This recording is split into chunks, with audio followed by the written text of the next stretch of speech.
বাবা একটা কথা, এই বিয়েতে না খুব বেশি ধুমধাম হই হই করার দরকার নেই।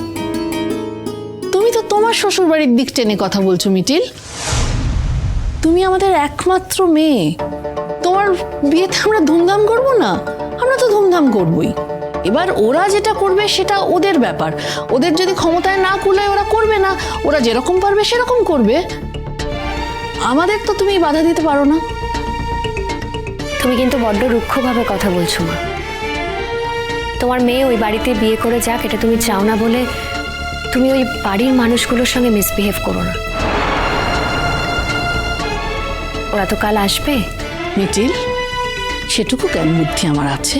তবুও তোমাকে বলে দিলাম, তুমি তো আমার কাছেই কন্ট্রোল করতে পারছো না, বলেই ফেলছো কথা। মিঠি, কি হয়েছে ব্যাপারটা আমায় বল। কিছু না রুদ্র, বিশ্বাস করো তোমার বোন কিন্তু প্ল্যান করছে, আমাকে ফাঁসাচ্ছে তোমার বোন। তুমি ওর কথা বিশ্বাস করছো?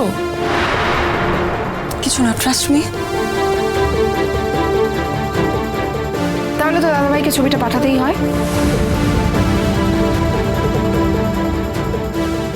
খবরদার,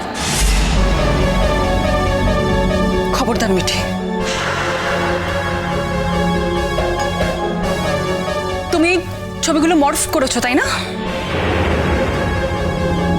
সেটা তো দাদাভাই বুঝে দেখবে, ইনভেস্টিগেট করবে। তারপর দাদাভাইকে ঠকিয়ে বিয়ে করার জন্য কি পেনাল্টি চাইবে দাদাভাই, সেটা তোমরা ডিসাইড করবে, কেমন? That is none of our business.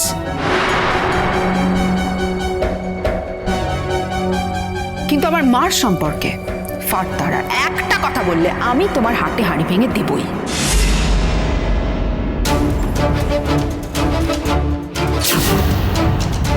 কি হয়েছে রে মিঠি, ব্যাপারটা বলতো। আজকে এই অবধি থাক পিসিমণি, এই নিয়ে আমি আর কথা বাড়াতে চাই না। ওর রুচিবোধ না থাকতে পারে, আমার তো একটা রুচিবোধ আছে। খাবো না আমি।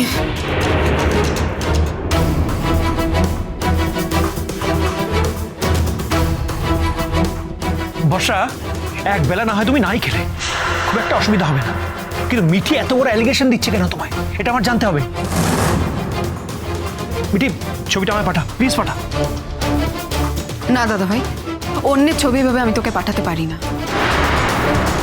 তবে একটা কথা আমি তোকে বলবো, তুই নিজের বউকে 100% বিশ্বাস করিস না। তোর বউয়ের চোখের আলোয় নিজের পথ দেখতে যাস না, কারণ তোর বউয়ের চোখে আলোর থেকে অন্ধকার অনেক বেশি।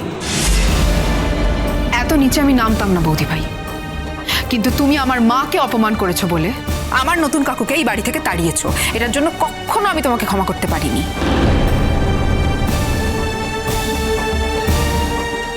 শুধু নতুন কাকুকে এই বাড়ি থেকে তাড়াওই নি, তুমি আমার জীবনটাকেও ট্রমায় ভরিয়ে দিয়েছো।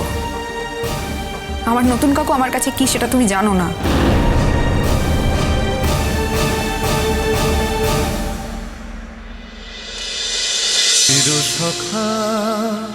চিরসখা সোম থেকে রবি প্রতিদিন রাত ৯টায় স্টার জলসায় ও জিও হটস্টারে।